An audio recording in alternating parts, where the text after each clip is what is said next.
Hello दोस्तों, क्या हाल चाल है। आज मैं बजट के बारे में चर्चा करता हूँ।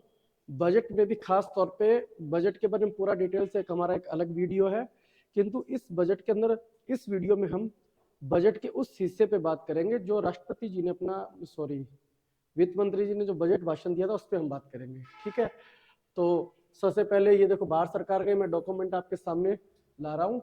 मोटा मोटी मैं आपको एक कॉन्सेप्ट प्लस फैक्ट के साथ जो कल हमारे वित्त मंत्री जी ने जो स्पीच दिया है उस स्पीच पे बात करते हैं। ठीक है, और ये यूपीएससी वालों के लिए तो इम्पोर्टेंट है ही है, देश के किसी भी भाग के कोई भी सरकारी विद्यार्थियों के लिए इम्पोर्टेंट है, चाहे वो पीसीएस की करता हो या एसएससी की हो। और एक आम भारतीय को भी जानना चाहिए चाहिए, क्योंकि हम भारत सरकार हमारे ऊपर रूल कर रही है, तो वो ऐसा क्या कर सकती है जो हमारे आम मतलब दिनचर्या पे क्या प्रभाव डाल सकती है। ठीक है, तो ये बजट है अंतरिम बजट, लिखा हुआ अंतरिम बजट, निर्मला सीतारमन जी वित्त मंत्री का भाषण। और अंतरिम बजट इसलिए बोला जाता है क्योंकि बजट को दो हिस्सों में, एक होता है कंप्लीट बजट, कंप्लीट बजट पूरे साल का होता है, वो तब होता है आमतौर पे कंप्लीट बजट ही आता है। और अंतरिम बजट वो होता है जो उस साल में पेश किया जाता है जिस समय में देश में आम चुनाव होने वाले हैं। आपको पता है कि अब 2024 में हमारे मोदी जी के 2024 में आम चुनाव होने वाले हैं। ठीक है, और आम चुनाव के उसमें अंतरिम बजट इसलिए पेश किया जाता है क्योंकि अभी तक जब तक सरकार को पावर ही नहीं मिली, मई में मिलेगी या ना मिलेगी तो जनता डिसाइड करेगी, तब तक के लिए जो मई का और अप्रैल का महीना होता है, एक महीना आगे लगा लो, मोटा मोटी 2-3 महीनों के लिए एक बजट आता है, 2-3 महीनों के लिए चूंकि 31 मार्च 2024 तक तो पिछला बजट ही काम कर रहा है, 1 अप्रैल 23 से 31 मार्च 24 तक तो पिछले बजट काम कर रहा है। और मई में चुनाव होने हैं, मई में 26 मई को शपथ ली थी, मान लो क्यों भी 26 मई को शपथ लेते हैं कोई भी प्रधानमंत्री 2024 को। इस बीच के समय के लिए जो बजट आया उसी को बोला जाता है अंतरिम बजट। और पूरा बजट इसको बोला जाता है जो पूरे साल के लिए आता है। अंतरिम बजट पेश करने के मुख्यतः 3 कारण मान सकते हो। एक तो होता है कि जैसे लोकतंत्र के अंदर वोट लेना होता है, जो हमारे मतदाता है, मतदाता वोटर, उनको मतलब कि सत्ता मिसयूज ना कर ले, सत्ता अपने संसाधनों का दुरुपयोग ना कर ले, ऐसी लोग लुभावन हवाबाजी घोषणाएं कर दे, लोग उसके बहकाव में आके वोट दे दे। एक तो इसलिए। दूसरा, जो हमारा इलेक्शन कमीशन है वो एक मॉडल कोड ऑफ कंडक्ट जारी करता है, आपने सुना होगा, चुनाव आयोग चुनाव कराता है भारत में, आर्टिकल 324 से 329 तक उसको पावर है। दूसरा, वो आचार संहिता लागू करता है। आचार संहिता का मतलब है कि गरीब लड़े, अमीर लड़े, सत्ता वाला लड़े, विपक्ष वाला, सभी के लिए वोट मतलब एक मतदान का जो समय होता है वो एक निष्पक्ष होना चाहिए, फ्री एंड फेयर इलेक्शन हो। इसलिए सरकार इतनी बड़ी हवाबाजी घोषणा ना कर दे कि मतलब कि प्रभावित हो जाए। तीसरा है कि आपके पास पावर ही नहीं है। कुल मिला के ये कि चाह के भी मोदी जी के पास पावर भी तो तभी तक है ना जब तक कि जनता ने चुनाव है। मई 2024 तक वो चुनाव है तो पावर भी वहां तक है, उसके बाद पावर तभी मिलेगी जब जनता उनको वापस तीसरी बार चाहेगी। बाकी मोदी जी का ये मानना है कि मैं तीसरी बार तो छोड़ो, चौथी बार भी आ जाऊंगा, वो तो 2047 तक का रोडमैप बना के बैठे। खैर, ये चीजें हटाओ। ठीक है, फिर हम आपको जो हमारे वित्त मंत्री जी उन्होंने स्पीच में क्या बोला उसके बारे में चर्चा करूंगा। ठीक है, उससे पहले मैं आपको ये बताना चाहूंगा कि देखो, मैंने इस मतलब ये थोड़ा डॉक्यूमेंट थोड़ा लेंथी था और हम आसानी से इसको थोड़ा सीमित समय के अंदर, मतलब कि हमारा टाइम बहुत इंपॉर्टेंट है, इसलिए मैंने कुछ इंपॉर्टेंट चीज़ों को पहले ही आपकी सुविधा के लिए, या यूँ तो मेरी भी सुविधा थी, दोनों की सुविधा थी, उसके लिए मैंने थोड़ा पहले हाईलाइट कर लिया। ठीक है, तो मैं आपको बताता हूँ। ठीक है, बजट के बारे में मैं ये बता देता हूँ। बजट, भारतीय संविधान में बजट कहीं भी नहीं लिखा हुआ। बजट के लिए एनुअल फाइनेंशियल स्टेटमेंट, वार्षिक वित्तीय विवरण शब्द का जिक्र है, जो आर्टिकल 112 में है। ठीक है, आर्टिकल 112 एनुअल फाइनेंशियल स्टेटमेंट। और दूसरा मैं बता दूं, बजट अच्छा है कि बुरा, बीजेपी वाले कहेंगे कि अच्छा है, कांग्रेस वाले कहेंगे बुरा है। ठीक है, बाकी आप देखोगे तो ओवरऑल राष्ट्र निर्माण के लिए एक अच्छा बजट है। ठीक है, जो नेशन बिल्डिंग में काम लगेगा, और रियल में मतलब कुछ चीजें तो वाकई बहुत अच्छी है इसके अंदर। ठीक है, तो हम स्टार्ट करते हैं। ठीक है, तो सबसे पहले जो हम प्रस्तावना लिखा, माननीय अध्यक्ष महोदय 2024-25 अंतरिम बजट वित्त मंत्री निर्मला सीतारमन जी, हमारे जो लोकसभा के स्पीकर है ओम बिरला जी, संयोग से वो राजस्थान से, उनको ये बोले कि अध्यक्ष महोदय, और उसके बाद वो बोल रही है। तो सबसे पहले वो बोल रही है कि जो पिछले 10 सालों में हमें जनता ने जो आश्वासन दिया उसका शुक्रिया, पूरी देश की जनता का शुक्रिया अदा करती है। तो 2014 से 24 तक का जो हमारा 10 साल का टेन्योर है, जनता को मतलब शुक्रिया अदा कर रही है। और दूसरा ये कह रही है कि हम 10 साल तक अच्छे से इसलिए सरकार चला पाए, जनता का हमारे अंदर बहुत भरोसा है, क्योंकि हमने जनता के लिए बहुत अच्छा काम किया। ये तो सामान्य बात उन्होंने बताई है। ठीक है, दूसरा उन्होंने बताया कि जो मोदी जी की लीडरशिप है, नरेंद्र मोदी जी, वो एक दूरदर्शी नेता है और एक प्रगतिशील नेता है। उसके बाद उन्होंने बताया कि जब 2014 में हमारी सरकार आई थी तो हमने एक नारा दिया था, सबका साथ सबका विकास।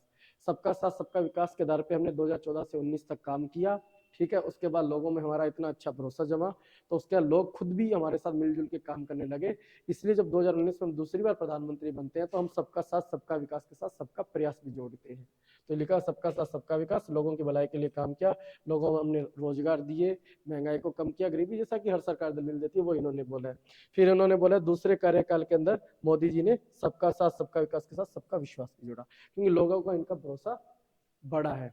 ठीक है, तो अगला इन्होंने ये बोला है कि हम बजट के माध्यम से समावेशन करेंगे। समावेशन का मतलब होता है हर व्यक्ति तक बजट का फायदा पहुंचे, हर नागरिक तक, गरीब हो, अमीर हो, हिंदू है, मुसलमान है, गांव का है, शहर का है, बुजुर्ग है, युवा है, महिला है, कुछ है, हर व्यक्ति तक फायदा पहुंचना, उसको बोला जाता है समावेशन। तो समाज के हर वर्ग तक समावेशन और भौगोलिक आधार पर समावेशन। भौगोलिक आधार पर, क्षेत्र के आधार, ये नहीं कि यूपी में ज्यादा विकास करा दिया, गुजरात में कम करा दिया, गुजरात में ज्यादा करा दिया, राजस्थान में कम करा दिया, नॉर्थ ईस्ट में कम करा दिया, लक्षद्वीप में कम करा दिया, ऐसा नहीं। पूरे इंडिया के अंदर हर कोना कोना और हर व्यक्ति, सामाजिक समावेशन और भौगोलिक समावेशन दोनों पे। मतलब इससे पता चलता है कि सरकार की नीयत बहुत साफ है और लीडरशिप काफी दूरदर्शी और प्रोग्रेसिव है। ठीक है, फिर उन्होंने जब सबका प्रयास बोला तो सबका प्रयास का इन्होंने बोला कि जनता खुद हमारे साथ मिलकर काम करेगी। और उन्होंने फिर इसके अंदर बोला है कि हमें आत्मनिर्भर भारत की दिशा के लिए ये काफी इंपॉर्टेंट डॉक्यूमेंट है। आत्मनिर्भर भारत का मतलब है कि देश अपनी जरूरतें की आवश्यकता, 150 करोड़ लोगों की जो जरूरत है उसको देश खुद ही पूरा करेगा। फिर उनके बाद उन्होंने पंचपरण की बात बोली है। पंचपरण का सीधा सा मतलब है कि आजादी का जो अमृत काल चल रहा है, इसको एक अमृत काल का समय दिया गया 2022 से 2047 तक का, क्योंकि इस समय हमारी आजादी के 75 वर्ष कंप्लीट हो गए थे, इस समय 100 हो जाएंगे, आगामी 25 वर्ष है, इसको बोला है अमृत काल। अमृत काल के अंदर 25 वर्षों के अंदर हमें पंचपरण पे काम करना है। पंचपरण लिख भी देता हूं मैं। पंचपरण का मतलब कि एक तो हमें गुलामी की मानसिकता से मुक्ति, गुलामी की मानसिकता, ठीक है, एक अपनी विरासत पर गर्व, विरासत पर गर्व, ठीक है, एक है मतलब कि एकता और एकजुटता, एकता और एकजुटता, एक अपने कर्तव्य, कर्तव्यों का पालन, और एक है विकसित भारत, विकसित भारत। और विकसित भारत को ही नीति आयोग ने बोला है कि 2047 तक हमारी इकोनॉमी जो वर्तमान में $4 ट्रिलियन के आसपास है, उसको $30 ट्रिलियन का। तो पंचपरण पे बल दिया गया कि अगले 25 सालों में जो हम पंचपरण पे काम कर रहे हैं, तो ये एक जो अंतरिम बजट है ये भी पंचपरण पे बल देता है। ठीक है, फिर उन्होंने समावेशी बात की। समावेशी विकास में सबसे पहले तो उन्होंने ये बोला कि जो पूर्ववर्ती कांग्रेस सरकार थी, 10 साल की मनमोहन सिंह की सरकार थी, उससे पहले करप्ट सरकार थी, और कांग्रेस से हमने अच्छा काम किया। ये तो लगभग कांग्रेस वाले भी यही बोलते हैं, बीजेपी वाले भी यही बोलते हैं। ठीक है, इन्होंने बोला कि हमने रिकॉर्ड समय में हर घर तक बिजली पहुंचाई है, पानी पहुंचाया है, गैस पहुंचाया, चूल्हा पहुंचाया, घर बना रहे हैं हम आदमी का, इसके बारे में उन्होंने जिक्र किया है। और फिर इससे पहले मैं आपको एक बात बता देता हूँ, जो मोदी जी ने एक स्पीच दिया है, मोदी जी ने इस बजट के बारे में एक खास बात बोली है। मोदी जी ने कहा जो अमृत काल के जो 25 वर्ष है, 25 वर्ष के जो मुख्य जो पिलर है देश के नेशन बिल्डिंग के, वो एक तो हमारे युवा है, एक हमारे किसान भाई बहन है, एक महिलाएं हैं, और एक गरीब लोग हैं। गरीब, महिला, किसान और युवा, इन चारों पे बल दिया गया। तो सब फिर इन्होंने देखो आगे ये बोला कि हमने 80 करोड़ भारतीयों को राशन दिया, ये सच बात है, मिल भी रहा है। फिर उन्होंने ये बोला कि एमएसपी पे हमने पहले से ज्यादा मतलब कि मतलब सामान को खरीदा है, किसानों को इससे इनकम बढ़ी है। ठीक है, ग्रामीण क्षेत्रों में इससे इनकम भी बढ़ी है किसानों की, और रोजगार का सृजन भी हुआ है। फिर उन्होंने एक सामाजिक न्याय की बात की है। सामाजिक न्याय का सीधा सा मतलब होता है कि जो SC ST OBC या जो वुमन है, ठीक है, चिल्ड्रन है, बच्चे हैं, मतलब समाज के सभी तबके को मतलब बराबर लाने की एक मुहिम है, तो इसलिए सामाजिक न्याय बोला है। सामाजिक न्याय में ये बोला ये सर्वांगीण होगा, सर्वस्पर्शी होगा और सर्वसमावेशी होगा, और 2047 तक विकसित भारत, वही पंचपरण में से एक विकसित भारत। फिर आगे इन्होंने बताया कि सामाजिक न्याय, देखो वर्तमान में हमारा जो सामाजिक न्याय वो विपक्ष के सामाजिक न्याय से अलग है। उन्होंने कहा जो विपक्ष है सामाजिक न्याय की आड़ में जातिवाद फैलाता है और सांप्रदायवाद फैलाता है, और हमारे वाला जो सामाजिक न्याय, ना हम जाति के आधार पर भेदभाव करते, ना धर्म के आधार पर करते, और हम असली सेकुलरिज्म है। मतलब सरकार ने ये बात बोली है, ना इससे भतीजावाद फैलता है, भाई भतीजावाद। ठीक है, फिर आगे इन्होंने कहा कि जो भारत की, देखो लिखा भी है, प्रधानमंत्री जी ने दावा किया कि भारत में 4 प्रमुख जातियां हैं, गरीब है, महिला है, युवा है, अन्नदाता है। इसको ज्ञान से भी बोला जाता है, ज्ञान, आप ऐसे भी आप इसको बोला जाता है अन्नदाता, नारी, युवा, युवा और गरीब। तो इन 4 जातियों पे सरकार का फोकस है, ठीक है। जैसे अपने परंपरागत आधार पर वर्ण व्यवस्था में 4 जातियां बनाई गई, ब्राह्मण, क्षत्रिय, वैश्य, शूद्र। मोदी जी इस पे विश्वास नहीं करते, इन्होंने ज्ञान एक नई फॉर्मूला इजाद किया है, ठीक है। फिर इन्होंने कहा कि हम गरीब, आप देखो अब गरीब के लिए आ गया, गरीब का मतलब सबका साथ सबका विकास। इन्होंने कहा कि पिछले मेरे सालों में, मेरे 10 सालों के राज में 25 करोड़ लोग गरीबी से बाहर आए, 25 करोड़ लोग। फिर इन्होंने कहा कि देखो मैंने गरीबों के लिए फ्री में खाते खोले, प्रत्यक्ष बेनिफिट डीबीटी से, टेक्नोलॉजी से, जैसे स्कॉलरशिप वगैरह है, मतलब कि पेंशन है, सैलरी, सब ऑनलाइन मैंने पे किया, ठीक है। फिर ये देखा है जो रेडी वाले हैं, रेडी ठेले वगैरह है, उनके लिए भी मैंने अलग से व्यवस्था की, 20,000 रुपए तक का लोन दिया, उसको बोला जाता है पीएम स्वनिधि योजना। उसमें ये इन्होंने बोला 78 लाख जो स्ट्रीट वेंडर है उनको फायदा मिला है। एक इन्होंने बताया कि पीएम जनमन योजना, पीएम जनमन योजना के माध्यम से मैंने जो जनजातीय भाई बहन है, जो जनजातीय वर्ग है, उनको बेनिफिट पहुंचाया है। फिर पीएम विश्वकर्मा योजना, आपने पता होगा पिछले बजट में घोषणा हुई, पीएम विश्वकर्मा का जो हमारे कारीगर भाई बंधु है, भाई बहन है, उनकी मदद के लिए इन्होंने कहा कि पीएम विश्वकर्मा योजना से भी काफी लोगों को मदद मिल रही है, ठीक है। फिर इन्होंने अन्नदाता कल्याण, अन्नदाता कल्याण में आपने सुना होगा मोदी जी की स्कीम है प्रधानमंत्री किसान सम्मान निधि, जिसमें हर साल 6,000 रुपये हर किसान को भेजा जाता है, और जो 12.5 करोड़ भारतीय परिवार उसके लाभार्थी है। तो उस चीज के बारे में बताया कि पीएम किसान सम्मान निधि से किसानों की आय बढ़ी है, समावेशी विकास भी है, ठीक है। फिर ये देखो फसल बीमा से भी बोला है कि किसान अब बिल्कुल चिंता मुक्त है कि उसकी मान लो फसल खराब भी हो जाती है किसी वजह से, तो मैं मोदी जी कह रहे हैं कि मोदी जी की गारंटी वहां पे काम लगती है। फिर आगे इन्होंने बोला है कि जो आपको पता है हमारी जो कृषि मंडी है वो एपीएमसी मंडियां होती है, एपीएमसी मंडी, और ये राज्य के कानून के हिसाब से काम करती है, राज्य सूची का विषय।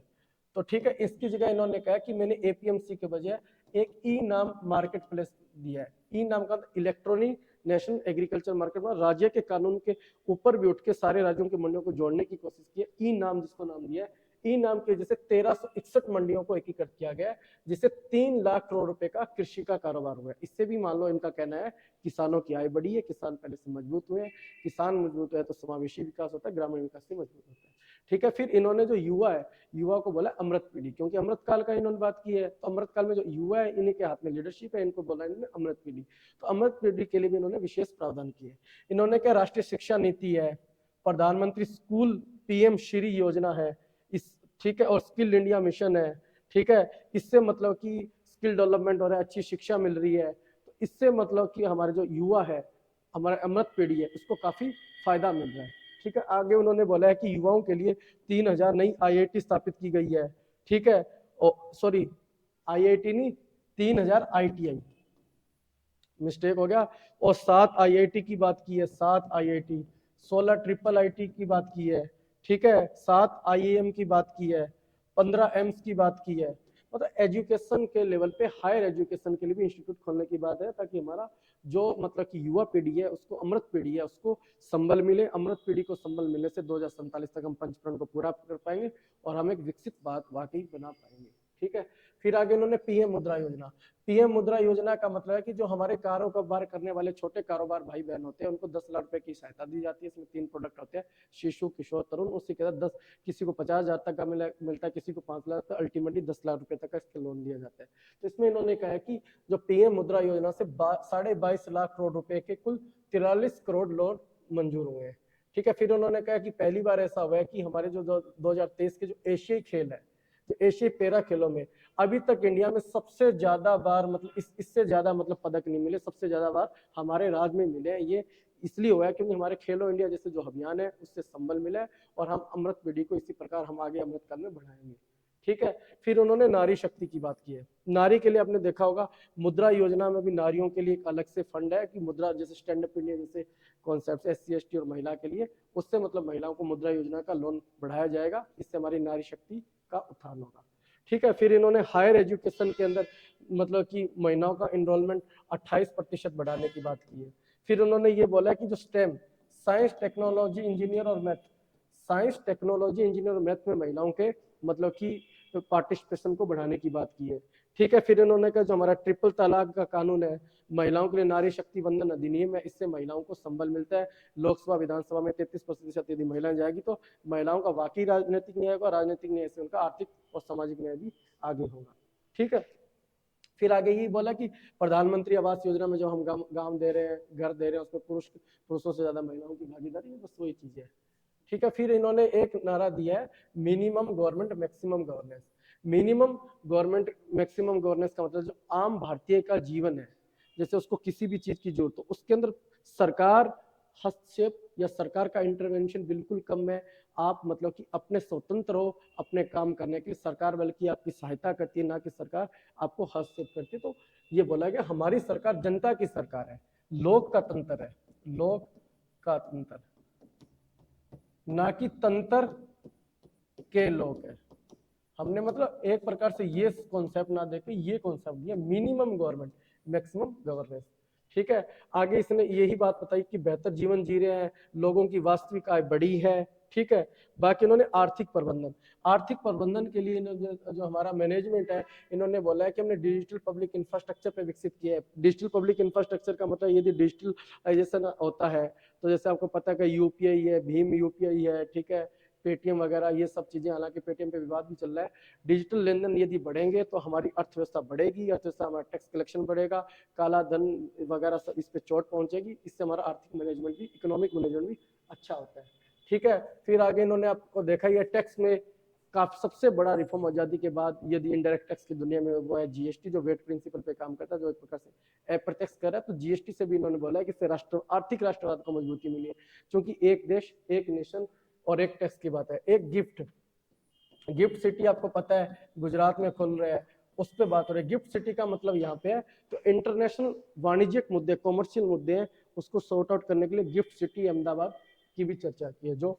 ठीक है, एक इन्होंने ये बताया कि वर्तमान में कुछ विदेश नीतियों की भी चर्चा की है। वर्तमान में इन्होंने कहा कि जिस प्रकार से वैश्विक मुद्दे हैं, युद्ध चल रहा है, महामारी आई है, अन्य मुद्दे हैं, जैसे कि रूस का यूक्रेन के साथ युद्ध हुआ, अर्मेनिया का अजरबैजान के साथ युद्ध हुआ, ठीक है, अफगानिस्तान के अंदर तालिबान शासन आ गया, इजराइल का फिलिस्तीन के युद्ध चल रहा है, देश में अंतर्राष्ट्रीय स्तर पे आतंकवाद जैसी घटनाएं, उसके मद्देनजर रखते हुए हमारी विदेश नीति काफी मजबूत है। हम एक स्वतंत्र विदेश नीति पे चल रहे हैं और हमारी विदेश नीति में हम मतलब कि एक अच्छी पोजीशन में है। और यही एक वजह है कि हमने G20 जैसे सबसे मतलब एक पावरफुल मतलब कि एक ब्लॉक है पूरे विश्व स्तर पे, G20 जो 20 देशों का हालांकि अब तो अफ्रीका यूनियन भी जुड़ गया, उसको हमने इतनी अच्छी से मैनेजमेंट किया, होस्ट किया, जिसके पूरे विश्व में चर्चा होती है। तो मोदी जी अपनी तारीफ करवा रहे हैं मतलब कि एक सरकार की स्टेप से। ठीक है, बनती भी तारीफ, यदि कोई काम किया तो तारीफ होनी भी चाहिए। ठीक है, फिर इन्होंने बोला है कि Indian middle east economic corridor का जो हम गठन कर रहे हैं, आपको पता है G20 के अंदर चाइना को काउंटर करने की, जैसे चाइना की विदेश नीति है जो इसको विस्तारवादी नीति भी बोला गया है, वो नीति है वन बेल्ट वन रोड। मतलब चाइना सड़क, ठीक है, पोर्ट है, जलमार्ग, इसकी वजह से पूरे विश्व पे कब्जा करना चाह रहा है। जैसे आपने देखा होगा पाकिस्तान के अंदर ग्वादर पोर्ट है, ठीक है, श्रीलंका के अंदर हम्बनटोटा पोर्ट है, बांग्लादेश के अंदर चिटगांव पोर्ट है, जिबूती का पोर्ट है, उस पर बहुत ज्यादा फंड देता है, फिर उसको ट्रैप कर लेता है, डेट ट्रैप जिसको बोलते हैं। उसको काउंटर करने के लिए जो भारत सरकार ने एक स्टेप उठाया G20 में, वो है इंडिया मिडल ईस्ट यूरोपीय कॉरिडोर। ठीक है, उसका भी हमने चर्चा, ये बहुत मतलब वेरी वेरी प्रोग्रेसिव स्टेप इसको बोल सकते हैं, बहुत मतलब एक प्रगतिशील एक मतलब विदेश नीति का सूचक है, विदेश नीति। ठीक है, फिर इन्होंने देखा कि जो विकसित भारत की संकल्प है, विकसित भारत के लिए मैंने आपको बता ही दिया, मोदी जी का जो पंच प्रण है उसमें से एक विकसित भारत है। विकसित भारत की वैसे कोई डेफिनेशन नहीं, कोई विकसित की कोई डेफिनेशन नहीं है, किंतु मोदी जी के सपने को साकार करने के लिए, व्यवहार में रूप देने के लिए जो नीति आयोग है, जो हमारा सबसे बड़ा थिंक टैंक है भारत सरकार, उसने बोला है कि 2047 तक हम अपनी इकोनॉमी को $30 ट्रिलियन तक पहुंचा देंगे। और दूसरा, इसके अंदर 3 चीजों का बोला गया कि हम विकसित भारत कैसे बन सकते हैं। इसके पीछे ये बोला, एक तो डेमोग्राफी हमारे पास है, मतलब पॉपुलेशन अच्छी, एक डाइवर्सिटी हमारे पास होता है, और एक डेमोक्रेसी, डेमोग्राफी, डेमोक्रेसी और डाइवर्सिटी, 3D बोल सकते हैं, जिसके वजह से हम मतलब कि आगे इस लक्ष्य को हासिल कर सकते हैं। आगे ये है कि अमृतकाल वही 2022 से 2047, इसके अंदर इन्होंने फिर बोला है कि हमारा एक ही काम है, रिफॉर्म, परफॉर्म, ट्रांसफॉर्म। हम अपने को सुधारेंगे, व्यवस्था बदलेंगे ठीक है, और वो व्यवस्था बदलने से आम भारतीयों को इसका फायदा भी मिलेगा। ठीक है, फिर एमएसएमई की आपको पता है कि इकोनॉमी की भाषा में एक एमएसएमई इंडस्ट्री होती है, एमएसएमई इंडस्ट्री। और एमएसएमई इंडस्ट्री का होता है लघु कुटीर उद्योग, लघु कुटीर उद्योगों पे भी इनका बल दिया जाएगा। बाकी इन्होंने ये नहीं कि सिर्फ हमारा जो बजट है इसमें सिर्फ आर्थिक संवृद्धि पे बल दिया गया, आर्थिक संवृद्धि के साथ साथ जो पर्यावरण संरक्षण है उस पर भी हमारा बल है। जैसे आपने देखा होगा पेरिस समझौता है, पेरिस समझौता जो United nation framework for conference on climate change के तत्वाधान में होता है, इसके हम कमिटमेंट, हमने सिग्नेटरी। इसका मतलब है कि हम पर्यावरण को संरक्षण के समर्थक है। और भारत आपको पता ही है वैसे ही पर्यावरण का समर्थक, जाम्बो जी हमारे राजस्थान के एक लोक देवता, अब तो वो पूरे वैश्विक लोक देवता के रूप में मशहूर है। जाम्बो जी ने उस समय भी मतलब कि पर्यावरण की बात की थी। अमृता देवी जी ने एक चिपको आंदोलन भी स्टार्ट किया था। ठीक है, तो वही सब चीजें पर उसके लिए पंचामर्थ, पंचामर्थ का मतलब 5 ऐसे कमिटमेंट है, जैसे 2070 तक जीरो एमिशन, मतलब कार्बन जीरो एमिशन कर देंगे, उस पर हमारा बल है। मतलब ये नहीं कि सिर्फ इकोनॉमिक ग्रोथ पे फोकस करेंगे, हम पर्यावरण को भी उतनी ही तवज्जो देंगे। ठीक है, aspirational district programme, aspirational district programme का मतलब है कि मोदी जी की स्कीम है, उसके तहत जो इंडिया के जो सबसे पिछड़े जिले उनकी एक लिस्ट बनाई, उसको बोला गया कि आकांक्षी जिले, मतलब इसको सबसे टॉप प्रायोरिटी पे रखना। मतलब कहते हैं ना कि सबसे पिछड़े को सबसे आगे लाने की जो मुहिम है सबसे प्राथमिकता के साथ, उस पर भी सरकार काम कर रही है, सरकार ने ये बोला है। और आपको पता है जियोग्राफी, भौगोलिक समावेशन, निर्मला दीदी ने पहले ही बोला था कि उसके तहत मतलब पूर्वोत्तर क्षेत्र जैसे सिक्किम है, मिजोरम है, नागालैंड है, मणिपुर में हालांकि पहले विवाद था, अभी चर्चा में चल रहा था मैती कुकी का, इन पे भी हमारा उतना ही बल है जितना कि दिल्ली, मुंबई, इन देश क्षेत्रों पे। ठीक है, फिर है कि 4 करोड़ पक्के घर देने का वादा है मोदी जी का।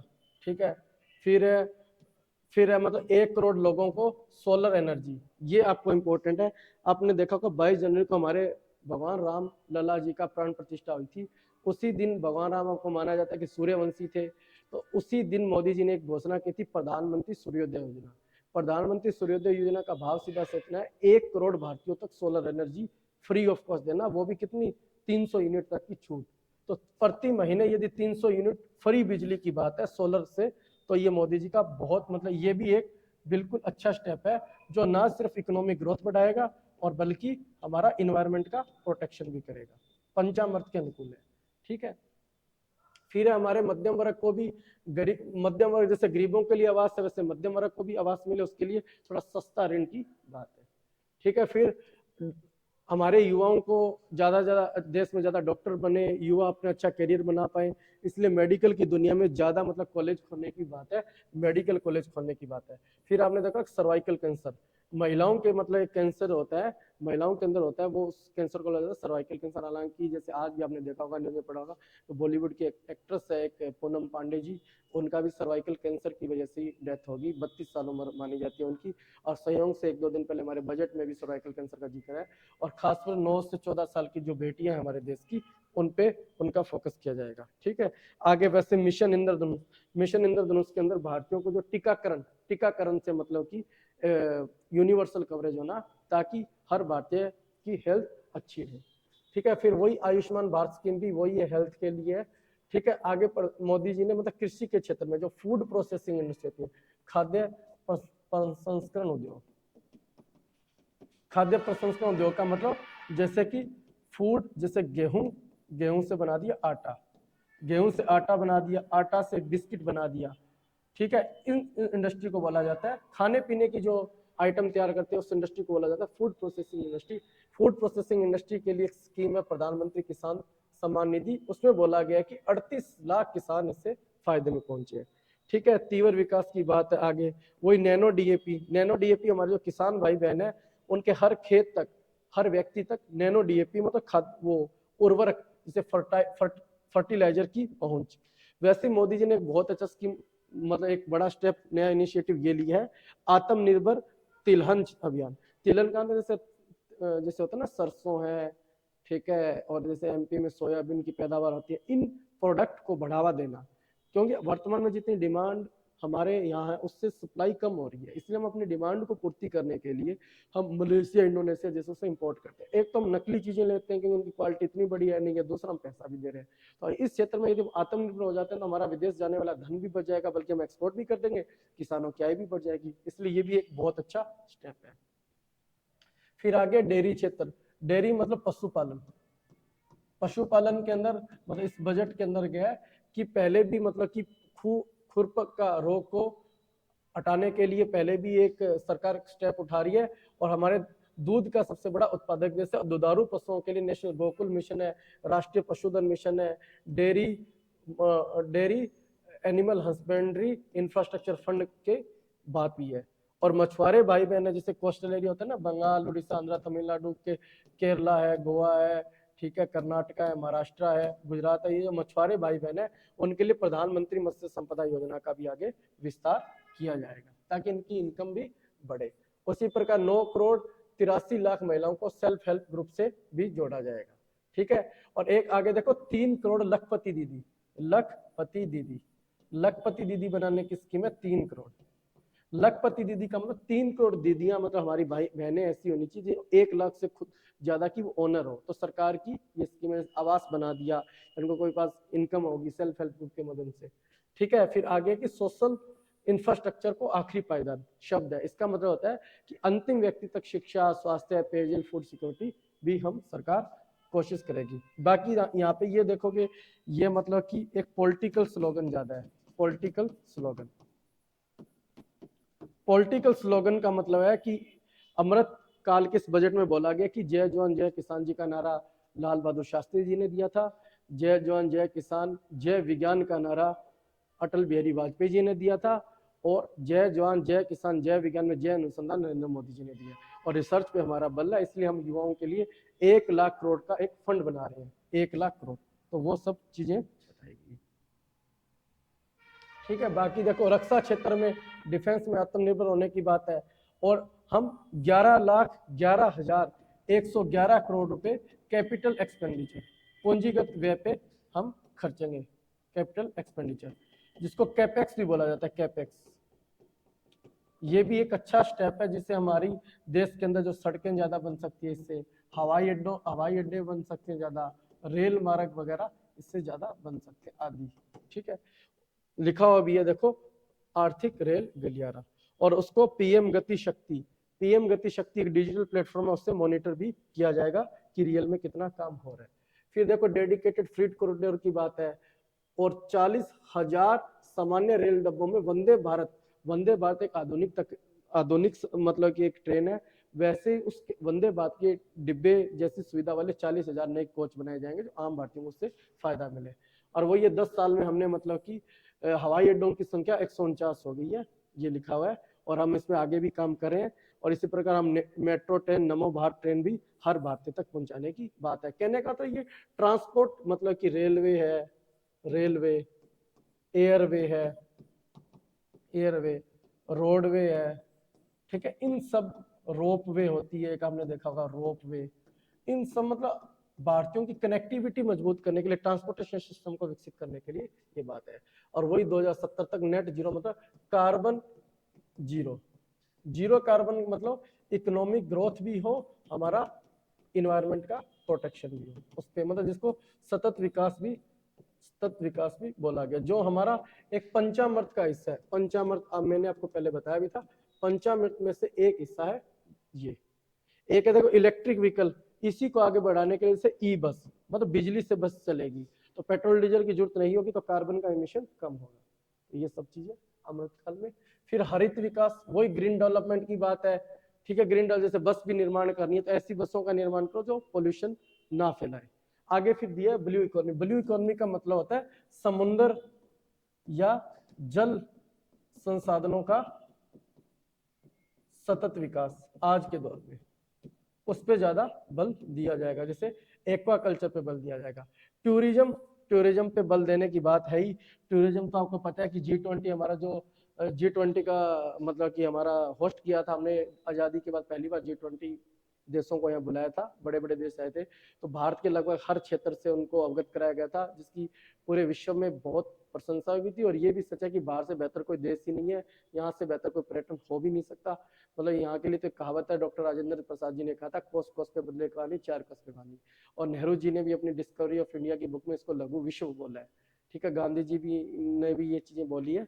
तो ये कह सकते हैं कि भारत पर्यटन के लिए सबसे अच्छा क्षेत्र है। और यहाँ पे जैसे लक्षद्वीप पे मतलब फोकस किया गया, अंडमान निकोबार लक्षद्वीप आइलैंड है, वहाँ पे हवाई अड्डे की निर्माण किया जाएगा, ऑप्टिकल फाइबर जैसी चीजें बनाए जाएंगे, तो एक बीच पे जो टूरिज्म होता है जो इंडिया में बढ़ सकता है। फिर देखो, भारत में पिछले माना जाता है कि मनमोहन सिंह जी की सरकार में 10 साल में जितनी एफडीआई थी उससे डबल मोदी जी की सरकार में, इसमें बोला गया 596 बिलियन डॉलर। फिर है विकसित भारत के लिए राज्यों को भी 75,000 करोड़ पे दिए जाएंगे। ठीक है, 75,000 करोड़ राज्यों को दिए जाएंगे। फिर है देखो कर्तव्य काल के रूप में। कर्तव्य काल का मतलब मैंने बताया था कि एक जो मोदी ने पंच प्रण दिया उसमें एक कर्तव्य अपने कर्तव्यों का पालन करना। इसलिए भारतीय यदि अपने कर्तव्यों को पालन करते हैं तो देश अपने आप मतलब कि अमृत काल के अंदर अच्छी अचीवमेंट प्राप्त कर लेगा। ठीक है, अपने प्रति खुद को समर्पित करना देश के लिए। ठीक है, फिर है संशोधित बजट। इसमें बोला है कि 2024 जो 2023-24 का जो बजट है, इसके अंदर बोला है कि कुल व्यय का 45 लाख करोड़ के लगभग खर्च होंगे। और अनुमान है जीडीपी का जो राजकोषीय घाटा है वो 5.8 होगा। राजकोषीय घाटे का मतलब सरकार का जो 100 रुपए कमाई है तो 106 रुपए का घाटा होगा। ठीक है, फिर आगे ये सब चीजें। फिर है यही वो 2024-25 का बजट है। माना जाता है कि ये बजट लगभग 47.66 लाख करोड़ का होगा जो आगामी 2024-25 का बजट है। ठीक है, इसमें माना जाता है कि हमारा फिस्कल डेफिसिट है 2024-25 में 5.1 हो जाएगा। 2024-25 में 5.1 और पीछे 5. ये आपको मैंने दिखाया भी, ये देखो 5.8 इस वर्ष का, 5.8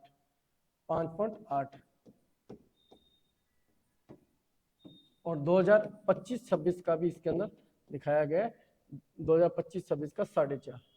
सरकार कह रही है कि हम अपने फिस्कल डेफिसिट को कम करें। फिस्कल डेफिसिट का कम होने का एक सांकेतिक महत्व है, देश की अर्थव्यवस्था मजबूत हो रही है, मतलब सरकार के पास इतने संसाधन है, सरकार हवा हवाई कोई घोषणा नहीं कर रही है। ठीक है, उसी प्रकार देखो लेखानुदान।